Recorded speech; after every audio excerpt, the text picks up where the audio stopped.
We'll now hand the call over to Mike Gates, Senior Director of Investor Relations, to begin. Mike, please go ahead. Good morning, and thank you for joining our conference call to discuss Johnson Controls' fiscal first quarter 2026 results. Joining me on the call today are Johnson Controls Chief Executive Officer Joakim Weidemanis and Marc Vandiepenbeeck, our Chief Financial Officer. Before we begin, let me remind you that during our presentation today, we will make forward-looking statements that reflect our current views about our future performance and financial results. These statements are based on certain assumptions and expectations of future events that are subject to risk and uncertainties. Please refer to our SEC filings for a list of these important risk factors that could cause actual results to differ from our predictions. We will also reference certain non-GAAP measures throughout today's presentation. Reconciliations of these non-GAAP measures are contained in the schedules attached to our press release and in the appendix to this presentation, both of which can be found on the Investor Relations section of Johnson Controls' website. I will now turn the call over to Joakim. Thanks, Mike. Good morning, everyone. Thank you for joining us on today's call. I'd like to begin by recognizing our 90,000 colleagues around the world for their commitment to our customers and for the contributions they've made to a strong start to the year. Let's begin with slide 4.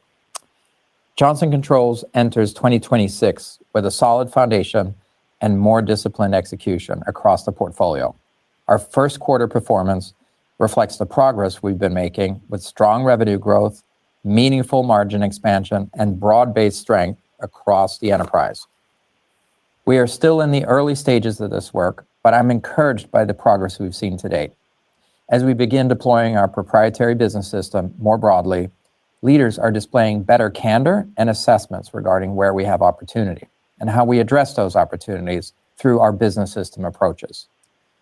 We're seeing this firsthand in Gemba walks in our manufacturing plants, in our field offices, in operating reviews across the business, and even in corporate. Turning to the results. The quarter delivered ahead of expectations. I'm proud to share that orders increased nearly 40%, building on a very strong 16% last year compare. Revenue grew 6%, adjusted EBIT margins expanded 190 basis points to 12.4%, and adjusted EPS was up nearly 40% and exceeded our guidance. Our record backlog gives us strong visibility and reinforces the demand environment we're seeing. These results reflect the strength of our leading technology portfolio combined with more disciplined execution across the company. Given this strong start to the year and the momentum we're seeing across the business, we are raising our full-year guidance. Marc will walk through the details in just a few minutes.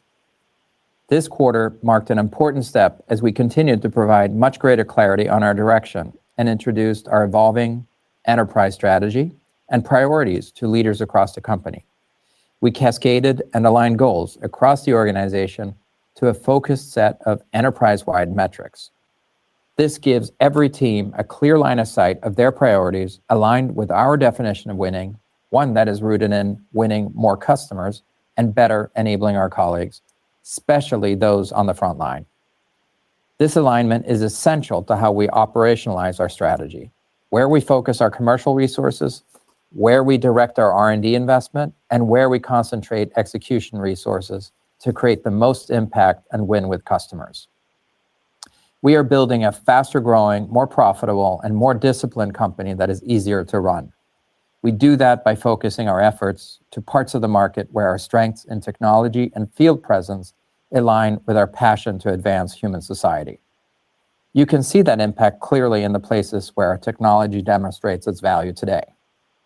Energy efficiency and decarbonization, where factories, large campuses, and buildings are some of the largest consumers of energy and amongst the biggest contributors to global emissions.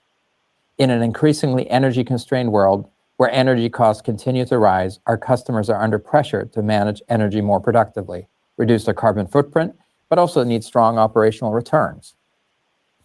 Turning to the next slide. This couldn't be more evident than in the fast-growing, most technology-intensive environments, such as data centers. As compute becomes more powerful, rack densities rise, hybrid architectures evolve, and control systems become more advanced, data centers now require increasingly energy-efficient and precise operating conditions.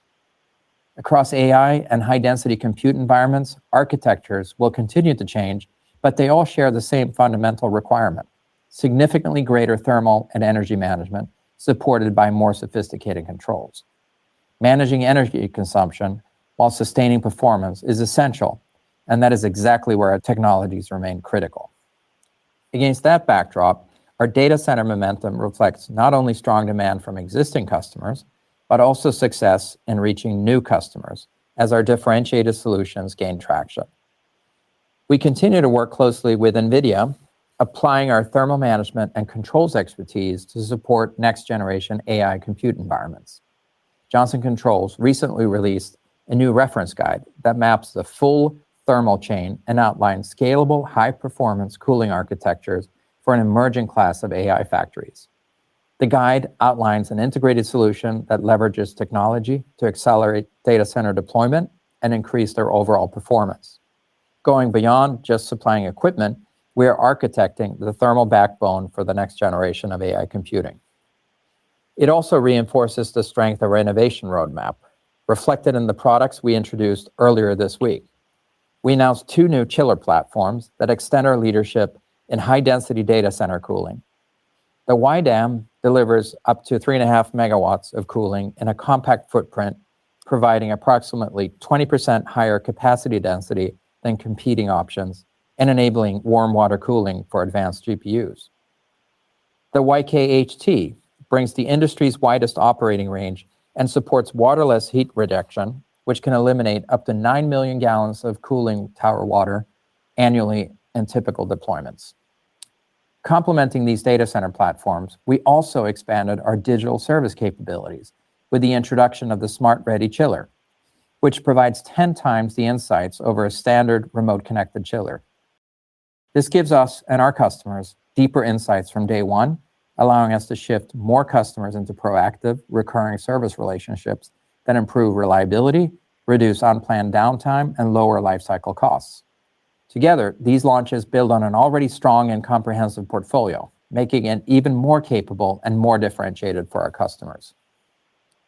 In addition to the data centers, we see similar demands for energy efficiency, precision, and reliability across other mission-critical sectors. Advanced manufacturing, where, for example, next-generation pharmaceutical manufacturing relies on precise environmental conditions, meaning strict control of temperature, humidity, pressurization, and air purity. And large, complex research campuses and universities, where similar requirements exist as researchers discover new insights and translate science into real-world applications, and where students are learning, exploring, and preparing to make their own impact. Our customers have real unmet needs for technology innovation and service-based solutions that help them manage energy more efficiently and deliver outcomes in their mission-critical operating conditions. This is where our strengths set us apart and where we concentrate our investment and innovation.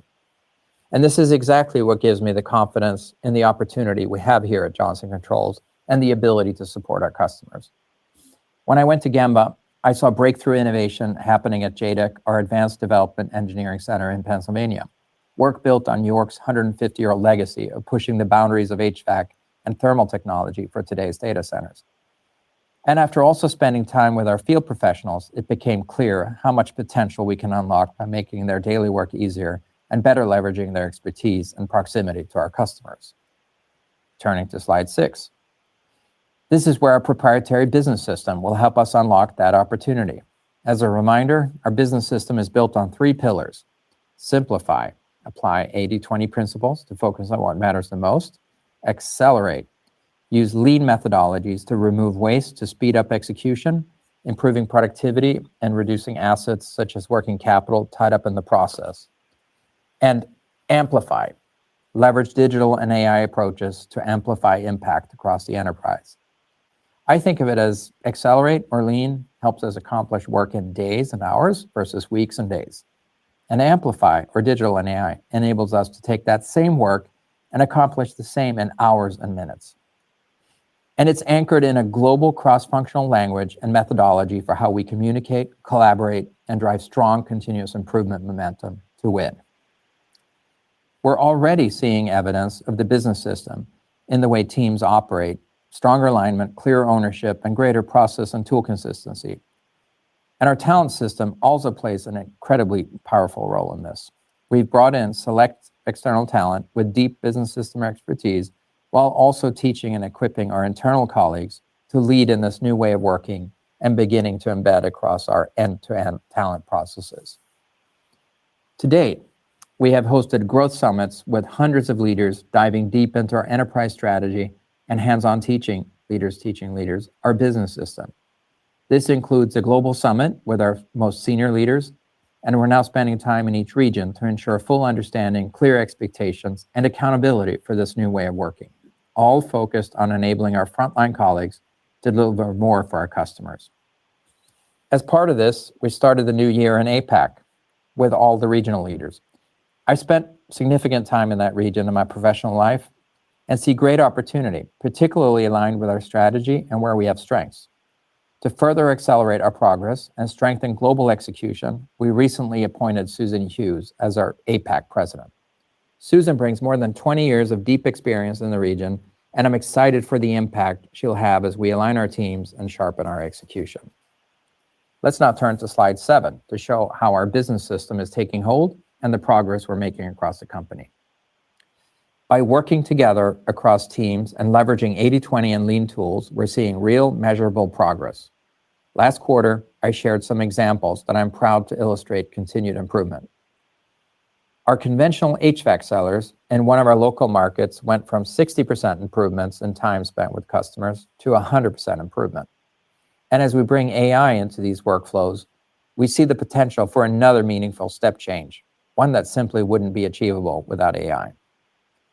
In one of our key manufacturing facilities for chillers, our factory on-time delivery went from 95% to now sustaining 95 to 100% for the past couple of months. This level of performance, combined with our now competitively advantaged lead times, is driving higher win rates with our customers, especially in data centers, as we can reliably commit to help them meet their rapidly growing needs. These are just two examples where we go narrow and deep on an area of opportunity. Our teams are going deep and addressing other areas of opportunity, from cutting service repair time to improving quality and addressing billing disputes. The benefit only continues as we scale these learnings more broadly in the organization over time. I'm inspired by the energy, the urgency, and the enthusiasm with which our leaders and teams are embracing this new way of working. More than 1,000 colleagues have actively engaged across several priority areas. Over 80 Kaizens have been completed, and 350 senior leaders have been trained in the new ways of working. And while many of our early focus areas started in the US, as we teach and equip our leaders, we have now activated efforts in both EMEA and APAC. This way of working gives us confidence in our ability to execute and deliver on our commitments. With that, Mark will lead you through the details. Thanks, Joachim, and good morning, everyone. We delivered a strong start to the year, reflecting continued momentum in the business. Our teams converted sustained customer demand into record orders while delivering solid operating performance. We are also seeing early benefits from the operating discipline we've been embedding across the company, which is helping us execute faster, improve consistency, and strengthen profitability. With this foundation, we are well positioned to deliver on our priorities and achieve on our full-year commitments. Let's turn to slide 8 to walk through the financial highlight for the quarter. Organic revenue grew 6% with broad-based contribution across the portfolio, and we delivered solid margin expansion. Segment margins increased 70 basis points to 15.7%, and EBIT margin expanded 190 basis points to 12.4%, reflecting continued benefits from productivity, price realization, and improvement in our cost structure. Adjusted EPS of 89 cents increased nearly 40% year over year and exceeded our guide. Our ongoing work to simplify priority, strengthen alignment, and sharpen operational discipline is driving faster decisions, stronger pricing, and tighter cost control, supporting both growth and margins. Let's now discuss our segment result in more detail on slide 9 and 10. Orders grew nearly 40% in the quarter, a strong performance on top of a tough 16% compare. Demand was led by data centers projects where customers are accelerating investment to support higher density workloads and AI-driven growth. Activity across our other key end markets remain stable, and customers continue to prioritize Johnson Controls' differentiated mission-critical solutions. By region, this demand strength translated into solid order across all three segments. The Americas delivered 56% growth, led by large-scale data center projects that continue to scale across the region. EMEA grew 8% with balanced high single-digit growth in both service and system. In APAC, orders increased 10%, driven by double-digit growth in systems and high single-digit growth in service. At the enterprise level, organic sales growth was led by continued strength in service, which grew 9% year-over-year. In the Americas, sales were up 6% organically, with solid double-digit growth in service. EMEA grew 4%, led by high single-digit growth in service. APAC delivered 8% growth, led by strong system performance and steady demand in service. These results reflect strong execution across the portfolio, despite a challenging 10% year-over-year comparison. We delivered another quarter of steady margin expansion, reflecting disciplined execution across pricing, productivity, and project delivery. Our team strengthened operating leverage in both service and systems through higher throughput, tighter cost control, and more consistent execution. These actions reinforce the continued strengthening of our operating model and our ability to sustain meaningful margin progress. By region, adjusted segment EBITDA margins in the Americas improved 20 basis points to 16.4%, supported by productivity gains and improved mix. In EMEA, margins expanded 120 basis points to 13%, reflecting favorable pricing and productivity gains. In APAC, margins expanded 290 basis points to 16.9% as volumes increased and factory absorption improved. Our record backlog grew 20% to $18 billion, highlighting the continued strength of our pipeline as revenue conversion accelerated this quarter. Turning to our balance sheet and cash flow on slide 11. On the balance sheet, we ended the quarter with approximately $600 million in available cash. Total liquidity remains strong, supported by our available credit facilities and disciplined working capital management. Net debt remained within our long-term target range, declining to 2.2 times. Our capital allocation priorities remain consistent, investing in the business, maintaining balance sheet strength, and returning capital to shareholders. Let's now discuss our fiscal second quarter and full-year guide on slide 12. As we enter the second quarter, operational momentum remains solid, supported by disciplined execution and continued strength in our backlog.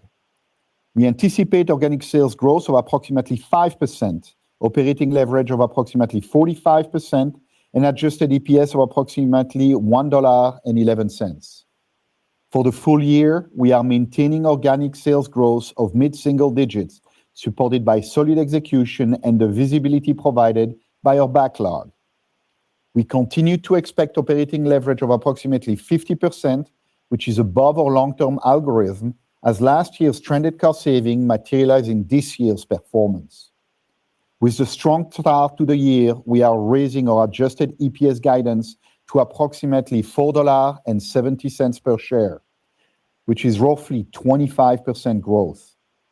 With the increase in our EPS guidance, we continue to expect approximately 100% free cash flow conversion for the year, underscoring the quality of our earnings and the discipline of our working capital processes. Our guidance reflects the progress we're making across our operating priorities and provide a solid foundation for delivering strong results throughout the remainder of the year. Operator, we are now ready for questions. Thank you. We will now begin the question and answer session. If you would like to ask a question, please press star followed by 1 on your telephone keypad. If you would like to remove your question, please press star followed by 2. When preparing to ask your question, please ensure your phone is unmuted locally. We ask you please limit yourselves to 1 question and 1 follow-up. The first question goes to Nigel Coe of Wolfe Research. Nigel, please go ahead. Thanks. Good morning, everyone. Thanks for the question. Yeah, so I think a good place to start would be on the orders. I don't know if this is a record order, but quarter, but I'm sure it's pretty darn close. Anything that you'd call out, because we've seen extraordinary strength in other places in data center, but this is like another level higher. So just curious, are we seeing more kind of longer duration orders, multi-year orders? Anything you'd call out, driving the strength in orders? Hey, Nigel. We are seeing record orders, as you saw. We have a record backlog, and we'll try and keep it like that going forward, too, by the way. I'm super happy that it's not only data centers that's driving the strength of our order entry. We had a very healthy life science order entry during the quarter, and that's not the first quarter that we see that strength.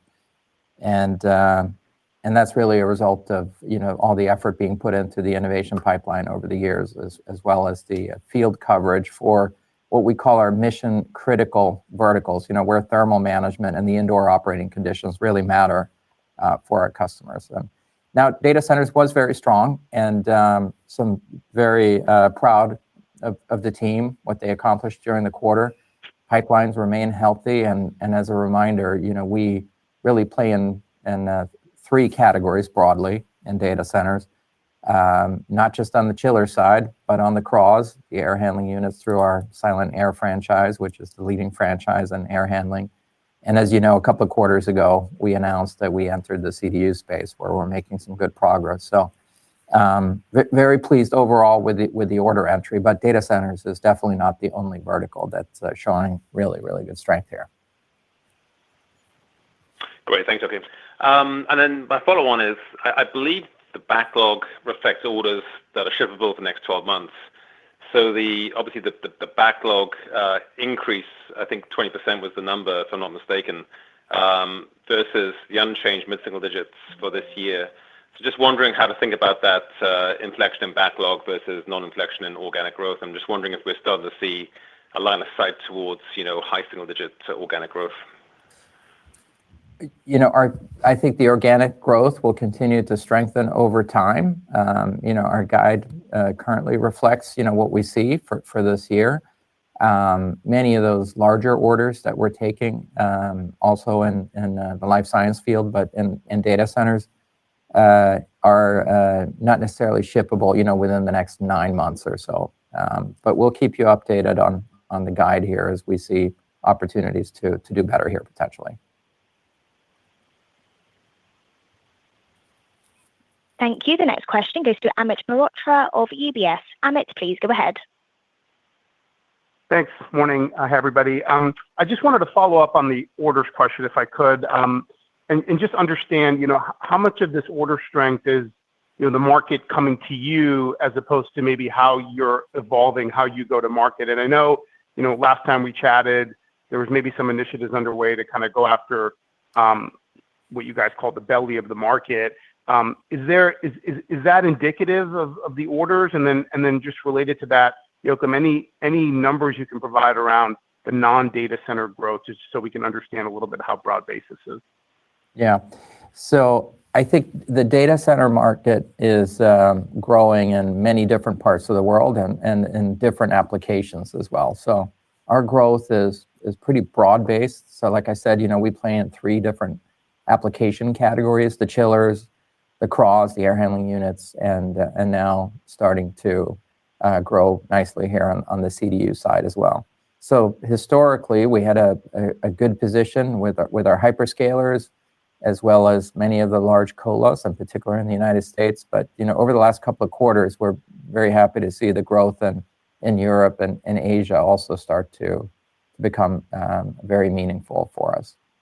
And like I said in my previous comment, our orders strength in the quarter here is of course helped by data centers, but we're also very happy about, in particular, the life science oriented growth that we're seeing.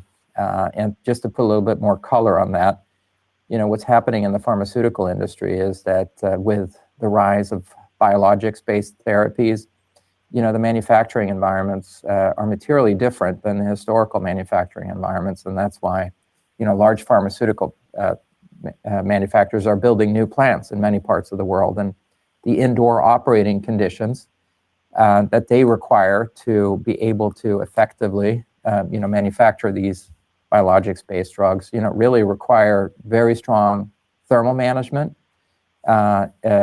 which is not just HVAC, but also controls. And because these are large campuses with thousands and thousands of employees moving in and out every day, and the value of what they manufacture is very high, it also requires other solutions in our portfolio. So very encouraged by our continued progress in life sciences. That makes sense. Thank you. And then just my follow-up, Mark, I wanted to ask about second half versus first half incremental margins. Obviously you have a full year of 50% plus. You'll achieve or have achieved in the first quarter, second quarter, maybe about 40-45%. It does imply kind of this nice step up in the second half above 50. Can you just talk about that and maybe what are the drivers of that step up are in the second half? For sure. We can maintain the full year roughly 50% operating leverage outlook because the structural driver of our leverage build materially around the year and are supported by, of course, the backlog and the backlog margin, the visibility we have that, and the margin expansion that come, but also the work associated with the trended cost and it's all inflecting in the second half of the year and that leverage continues to improve. That 50% in based on our mid-single digit perspective on top line growth. If we can accelerate that top line growth, not all of that incremental growth will come at an operating leverage in the 50s. It will probably come closer to our long-term algorithm, well above 30%, but maybe not at the 50% range.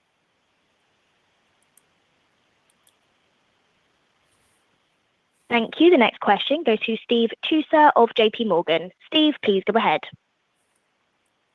Hi, good morning. Thanks, Steve. Please proceed with your question.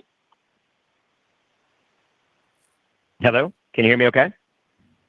Yes, we can hear you, Steve. Hello, can you hear me okay? Great, thanks, sorry. Just on the North America margin was just a little bit lighter. I hate to nitpick because they were really good results, especially on orders. The North America margin was a little bit lighter. There was a $15 million headwind from other. Maybe that was something we were missing from the comp from last year or something like that. Maybe just touch on how you see North America margin trending in the next couple quarters and anything there from the quarter. So if you look at the growth in North America, right, very strong system growth, strong service growth as well. That mix, normally would be lifted by much better growth in the service thanks to the rate, and we saw some benefit associated to productivity. Overall, the opportunity in North America is accelerating our service growth and the margin rate that comes with that. That there was a few smaller headwind in the quarter in North America, about $15 million we tag as other. That more has to do with some periodic small adjustment we do on product liability. Those are just reserve we adjust over time, not something material, not something recurring. We think North America margin potential continues to be strong and will probably come a slightly better than what you saw in the quarter in the second half. Great, thanks. And then just one on data center. Where do your lead times stand today? The next question goes to Scott Davis of Melius Research. Scott, please go ahead. Scott, hey guys, is Steve? Yeah, hey. Steve still on there? Yeah, we are. Operator, can we please ask you to take command here? Steve was asking his follow-up question, so let's allow Steve to do that, and then Scott, we'll go to you right after. No worries, guys. Thank you. Operator, can you please step in?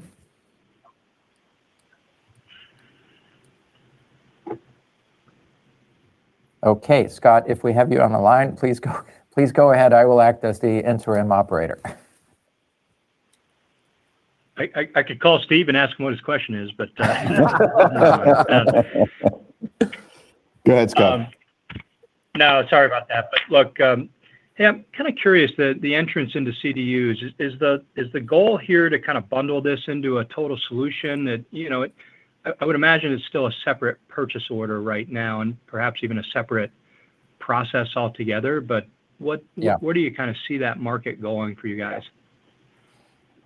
Today it's a mix, Scott. So there's certainly a lot of business that transacts, CDUs only, but we do see plenty of opportunity for combined offers, and obviously we have a number of very important key accounts, and so we work on more than one application together with them.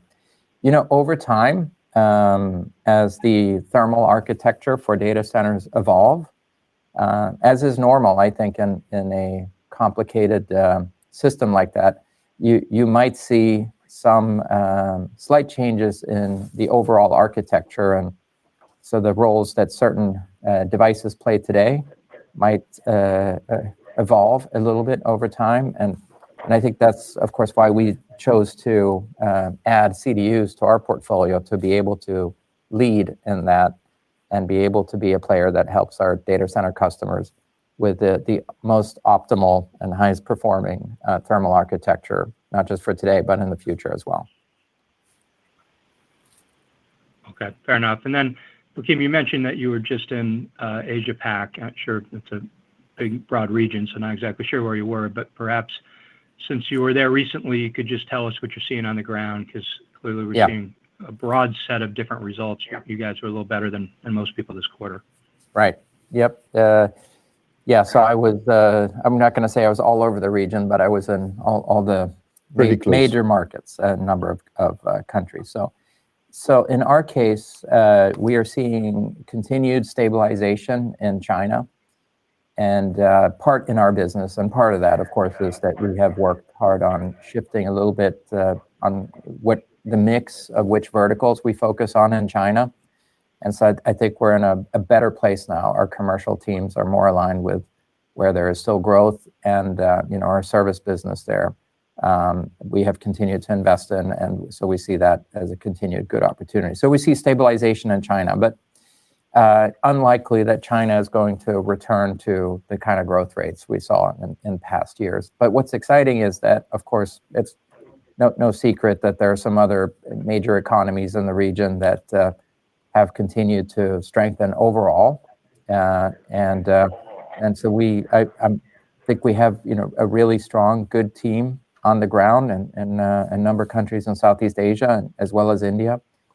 And in some of these countries, of course, they're all looking at data centers, and there are several emerging players in these markets. But in terms of, for example, investments in healthcare, hospitals, and pharmaceutical manufacturing, that's also a growth driver for us in a number of those countries there. So I'm super excited about our prospects here in Asia. So stabilization in China, and then growth opportunities in major economies elsewhere.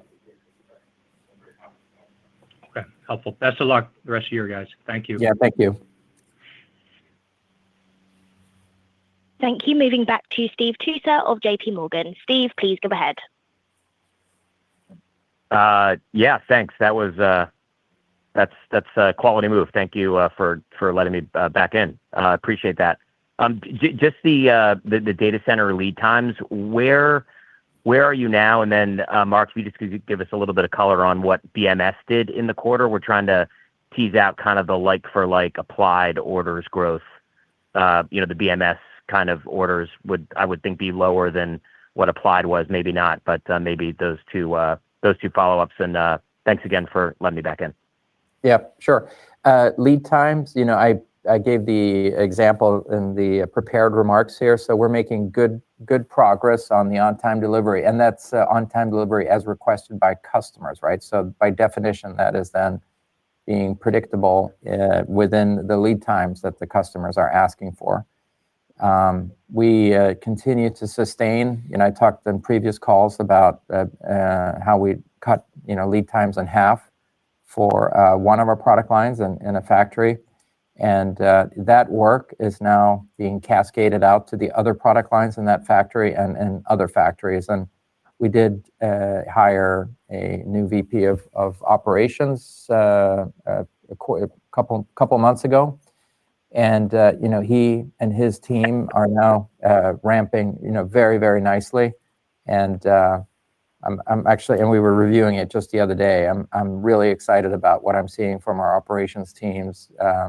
Not just in terms of short-term results, but the aspirations and where we think we can get to, not next year, but this year. And so, more to come on that. And I think in a little bit of a, an environment like we have in the data center market right now, the ability to be able to deliver not just predictably, but fast is part of, one of many things that contributes to our competitive advantage. So. And then BMS, yeah. BMS, go ahead, Mark. So the BMS growth in the quarter was, I would characterize very solid, in the high single-digit rate. We feel very strong about the backlog of that business because it's continued to improve. The pipeline of opportunity is also accelerating, aligned a little bit with the strategy we laid out at the beginning of the opening comments around our mission critical, and how a strong BMS controls offering for those particular specific vertical is really resonating well with the customer, and we think we can continue to improve that business nicely over the next few quarters. Thank you. The next question goes to Jeff Sprague of Vertical Research. Jeff, please go ahead. Hey, thank you. Good morning, everyone. Hey, I want to come back to the new products, Joachim.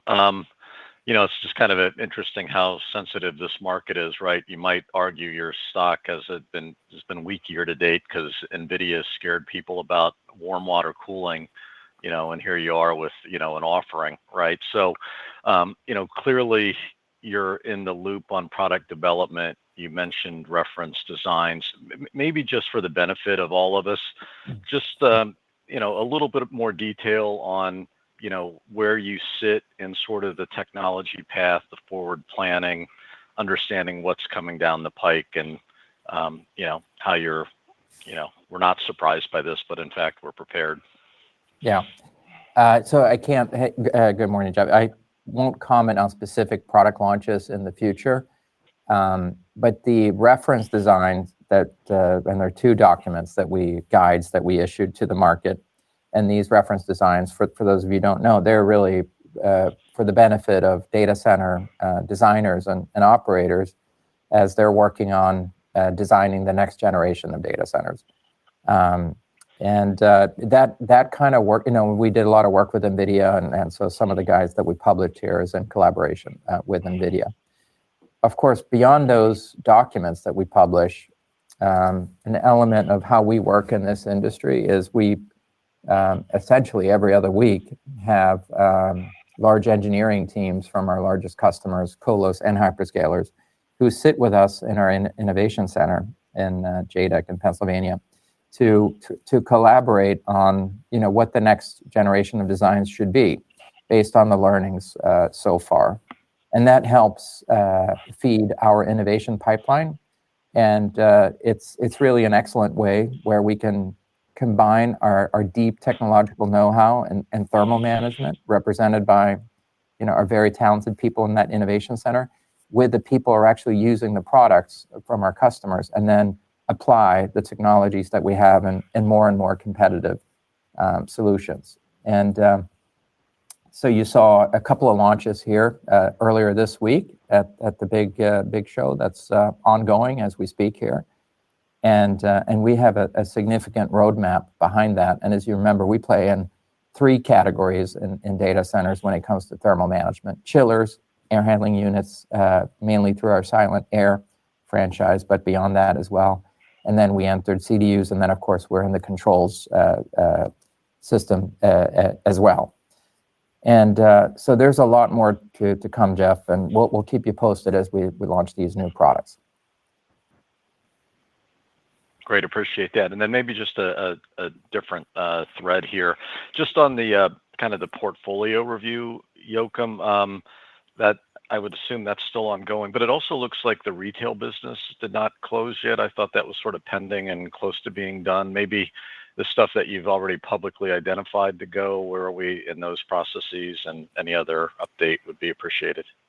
Yeah, so we continue. I think I've commented on that in the past, but we have undertaken a thorough strategic review of our entire portfolio. We've worked with the board and calibrated and aligned on what we think is appropriate and to do, and that includes both how we can execute better as well as potential alternative futures.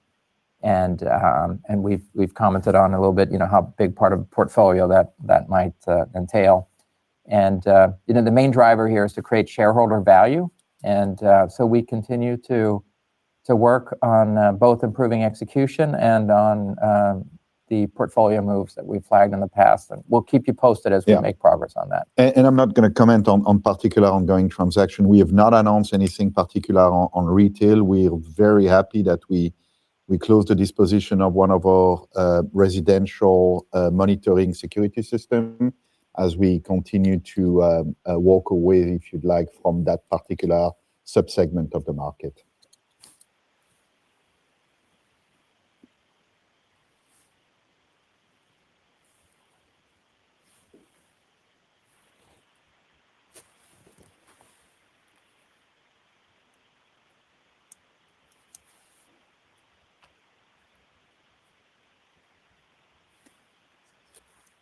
The next question goes to Chris Snyder of Morgan Stanley. Chris, please go ahead. Thank you. I wanted to talk about the longer term margin opportunity for the company. I think when we look at the model, we can see the SG&A as a percentage of sales is quite high compared to the competitors. So I think it's, understandable the opportunity there. But can you talk about the opportunity on gross margin? Just because the company is already running above the industry, it seems like, on the gross margin line. So can you just kind of talk about entitlement there? What is the opportunity to kind of grow that into the coming years? Thank you. Hey, how are you? Yeah, that's a topic we've discussed in the past. And yes, our gross margins are running a little higher than some of our direct peers. I see opportunities there. I think we've discussed with at least with some of you and some of your events, the opportunity, for example, in footprint consolidation in our manufacturing setup. And there's also an opportunity to continue to drive better productivity in our field on the service side of things. You should think of the example that we've talked about in the work we've done with the business system with our HVAC sellers, where we've been able to more than double the amount of time they spend with customers and selling. We have that kind of opportunity that we're already working on in a couple of our markets with our service team. So I still see healthy runway to improve our gross margins. And then on SG&A, maybe on the A side of that, we are working away at just simply reducing our costs. We are a smaller company than we were when we owned retail, and there continue to be cost reduction opportunities on the administrative cost of the SG&A. On the S side, and the R&D spend within SG&A, on the S side, I'll refer to the example with the HVAC sellers. We think we can decouple the future growth from top line growth from the growth of the S cost by applying the business system and exactly the way we outlined it in the example that we gave. Basically help our sellers, help them do their job, double the amount of time they can spend with customers. And meanwhile, though, on the R&D cost, our ambition is to significantly, and we have already this year in our plan, and it's embedded in the guide, started to ramp up our spend in R&D, and that's going to continue to increase at a very healthy rate here going forward. And but we'll still be able to drive margin expansion because of the types of things that we're working on that I gave you examples of here. So still unchanged view versus what we've talked about in the past. I see no reason for us not being able to achieve the segment EBIT margins that our best performing peers have. And I think over time, we should be able to even go beyond that. And obviously, they're not sitting still. We recognize that, and they're extremely capable, so we know that's a moving target. But our opportunities are plenty here. Thank you. I really appreciate that. And then if I could maybe follow up on labor availability in the market, and particularly how it impacts the service business. We're obviously, labor seems like it's still tight out there. When we see these orders and growth numbers, it feels like it will continue to get tight. Has there been any change from your perspective in the ability to kind of either recruit or retain service professionals? And is this becoming a growing competitive advantage for a company like JCI, who already has, such a big, technician base compared to some other smaller competitors or upstarts in the market? Thank you. Sure. I think the availability of service labor has been a topic for the last 15 years. So it's hardly a new phenomenon. And that's why, so many companies, including ours, have been working on for several years, but now we've accelerated on looking at how we can make our teams that we already have in the field much more productive. And again, think the example of how we can double the amount of time the salespeople spend with customers. We can do the same thing, and we're working on a similar thing with our service team.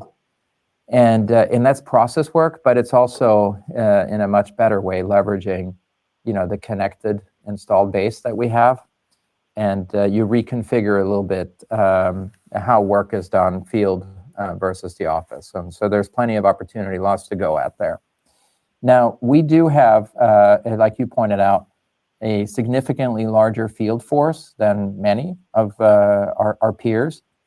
And that is an advantage. So we want to make sure that we make them more capable, more productive, but we're also wanting them to provide even more value to our customers. So over the next couple of quarters, we're working on a number of service products offerings that we don't have today that we'll be launching to the market, and you'll hear more about that in the future. So we're happy to have that advantage to be able to leverage, but we have to leverage it in a much better way, doing the kinds of things that I was talking about here. Thank you. The next question goes to Julian Mitchell of Barclays. Julian, please go ahead.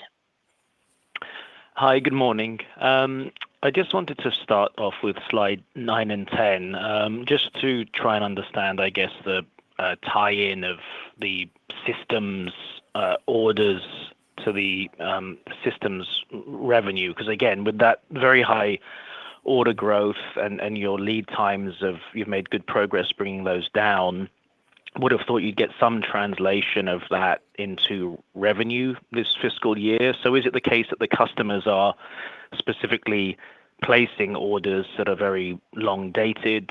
And I also wanted to understand what you used to call products. Is that still not in the order numbers on slide 9, and anything to call out with what's happening with products? Yeah, thanks, Julian. So yeah, the backlog strength is very encouraging. But the mix of that backlog and the timing of the broader portfolio dynamic today only supports the mid-single digit guide we're providing. I would say we started the year on the lower range of that mid-single digit range.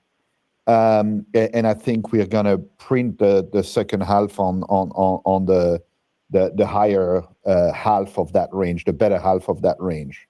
And if you look at the content of that backlog, all of it could be shippable right in the next 12 months.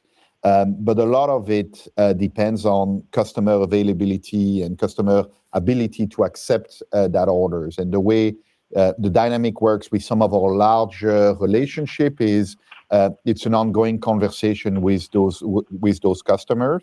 The quicker they can take it, the quicker we can turn revenue.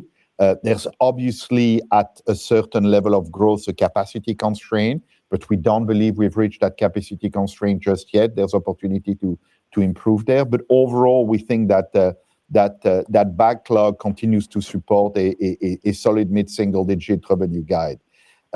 What I would say is if you continue to unfold that backlog beyond the next 12 months, I think we'll be very comfortable to start talking about a slightly better growth than what we've seen maybe in the prior quarter.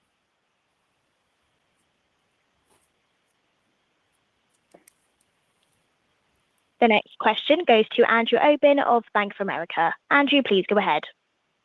Yes, good morning. Can you hear me? Hi, Andrew. Yes, we can. Thank you for asking. Yeah, good morning. Yeah, of course. Just a question. I mean, clearly improving throughput has been a key KPI for you. And, I think I'm trying to figure out this order thing as well.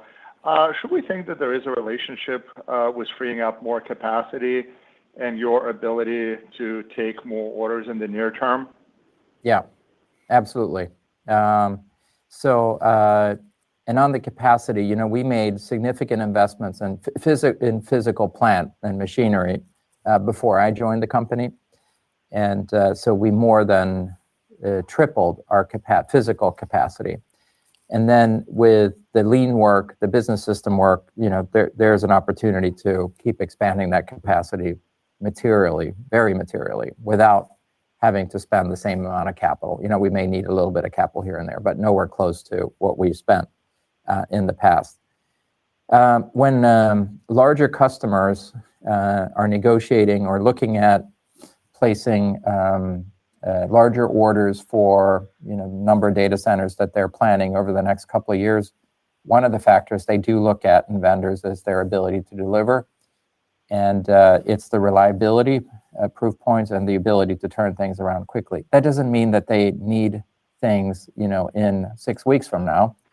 They're simply very super realistic about their own ability to plan ahead and manage all the construction work and so on. So they know that their plans may change as the project progresses, and then they need a partner who can react quickly and be flexible on the factory side. So that's kind of where both the capacity, the lead times, and the reliability of the on-time delivery come in. So yeah, it's definitely part of a competitive advantage in this game that we're playing. And just a follow-up question on slide 6. I mean, clearly you're highlighting this product introduction. I think a lot of us were in Vegas and saw specifically YKHT product, which I think is very important for you in leapfrogging the competition. Are we seeing the impact of these product introductions on your orders this quarter, or is this still on the come? I think it's very minor in the orders that we've taken so far. So it's more about what's to come. And by the way, those launches, I did get a note from the team, so thanks for stopping by and spending time with our team there.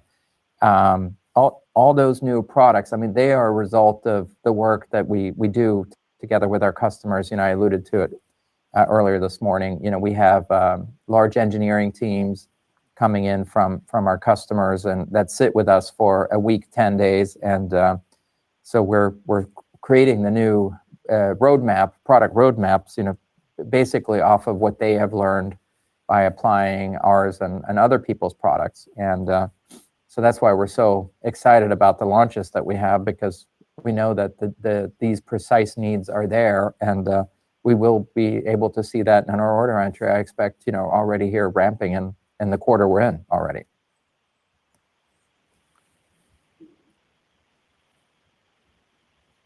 The next question goes to Joe O'Dea of Wells Fargo. Joe, please go ahead.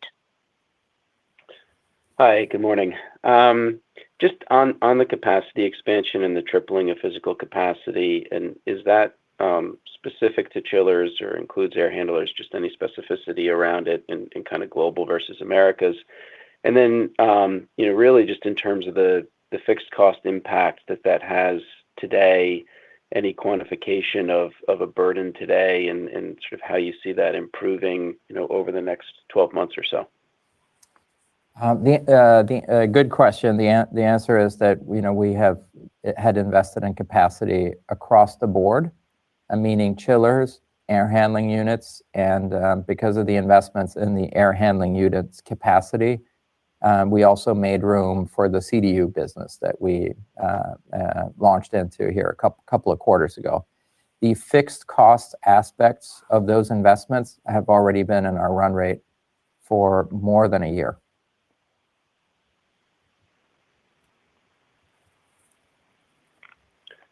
And presumably that's a tailwind kind of each quarter in terms of utilization. It creates leverage opportunity as the Moving volume forward. comes in. Absolutely. Yeah. And as we continue to Yep. work on the lean work to eke out more capacity without adding fixed cost. Yeah. Thank you. The next question goes to Andy Kaplowitz of Citigroup. Andy, please go ahead. Hey, good morning, everyone. Andy. Good morning. I think fire and security markets, I think you said we're up like low single digits in the quarter. But as you know, a lot of those businesses are short cycle. So are you seeing an improvement in sort of more of your short cycle markets these days, given where the global economy is and specifically the U.S. economy looking a little better? I'd say there's no material change in the markets. I think the change that we are working on operationally is what you heard me talk about. I talked about the HVAC seller capacity time with customers and so on. That kind of work, we've embarked on in the other parts of the company as well. And then for those the fire and security businesses, we're also looking over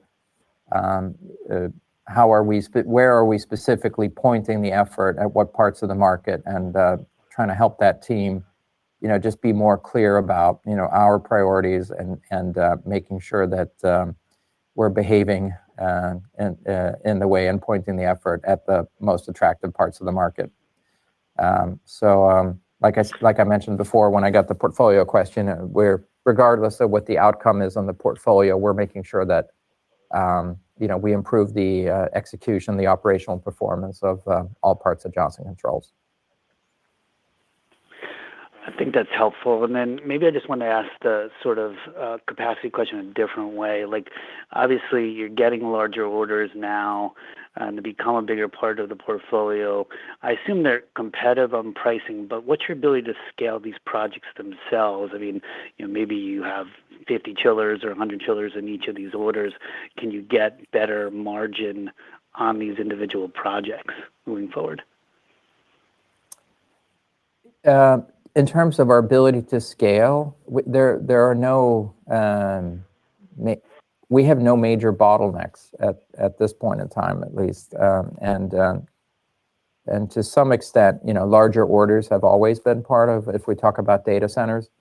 But by the way, on the pharma side that I commented on and some of the prepared remarks here too, some of those factory build-outs are also significant, projects. So that's not a new phenomenon. And the capacity build that I talked about, it isn't just the physical facilities. It's also, the resources around that, project engineering teams, project management teams, and capabilities like that. So we have made those investments as well and are working on improving our ability to get more out of those teams. And it's the same lean principles we're applying in those teams as we're applying in the factories. On the margins, I mean, these are, of course, discussions where obviously the customers ask for multiple bids, but then also, there's an ongoing discussion, as you heard, of they send their engineering teams, they sit with our engineering teams, and we try and come up with solutions that really offer real tangible value, less energy consumption, more cost savings, and things like that. And as we do that work, we of course look at opportunities for us to also be very, very cost competitive. So there's no particular margin headwind coming at us if that's the question. We don't see that at this point in time. Thank you. The next question goes to Joe Ritchie of Goldman Sachs. Joe, please go ahead. Thank you. Good morning, and thanks for fitting me in.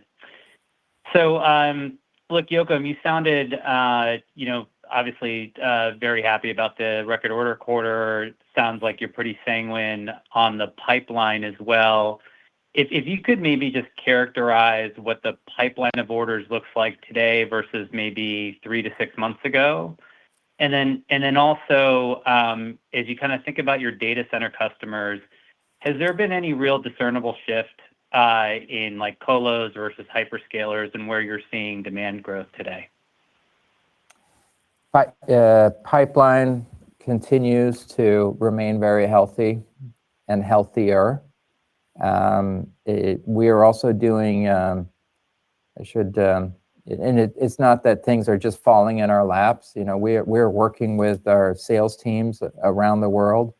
So in addition to the example I gave you about the doubling the amount of time that our HVAC sellers in one region are spending with customers, we are also in the process of rolling out a very practical, pragmatic pipeline management approach, which basically aims to help and teach our sales leaders and our individual sales contributors on how to more effectively plan and spend their time. And in my experience, having done that a number of times, what tends to happen is that you just get better pipeline growth, and over time you are positioning yourself for even better order growth. So that's on the pipeline. And of course, the result of, as I alluded to in my prepared comments here, being much, much more deliberate with our teams about which parts of the market we want to go after versus maybe not as important. That has an impact as well. So as you shift your effort more to parts of the market that have healthier growth rates, your mix of your pipeline and order entry, of course, changes as well. And then colos versus hyper, yeah. Yeah, I mean, there are incremental changes in how certain hyperscalers or colos approach how they do business and how they buy and who they partner with and so on. But there are no real material changes in how the big players are behaving. I think as a result of our growth in the future, it started to, but more in the future will come from Asia Pac and Europe. And the mix there of hyperscalers versus, let's call them local players, colos, is a little different than in the United States, not materially different. So I think if anything, our data center business is going to broaden, and I think that's a good thing. Thank you. This concludes our Q&A session. I will hand the call back over to Joachim Weidemannis for any closing comments. Thank you. And thank you for all your questions today. And thank you for those of you who visited our booth at AHR. You certainly kept our team on their toes there. So, but great to have you and host you there. Hey, this quarter's results reflect the momentum that's building across Johnson Controls as our teams operate with greater clarity, discipline, and consistency. And we're seeing those improvements show up in how we serve customers and in the strength of our results, as you can see. I want to thank our 90,000 colleagues for their commitment and energy. Your focus and ownership are what give me such confidence in our opportunities ahead. I look forward to continuing my conversations with all of our stakeholders. Thank you for joining us today. This now concludes today's call. Thank you all for joining, and you may now disconnect your lines.